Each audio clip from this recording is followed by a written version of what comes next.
তালে শুরু হয়ে গেল মায়ের আগমন। সিদ্ধার ডাক বাজিয়ে এখানে শুরু করে দিল মাকে আনার প্রস্তুতি। সো আমরা কিছুক্ষণের মধ্যে মাকে আনতে যাব, তারই কিছু ঝলক তোমাদের সাথে চলো শেয়ার করে নিই।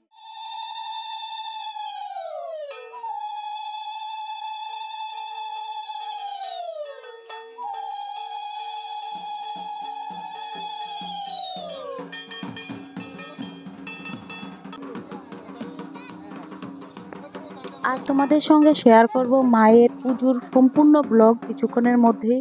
তো ততক্ষণের জন্য সবাই মিলে বলো জয় মা বিপদনাশিনী দেবীর জয়।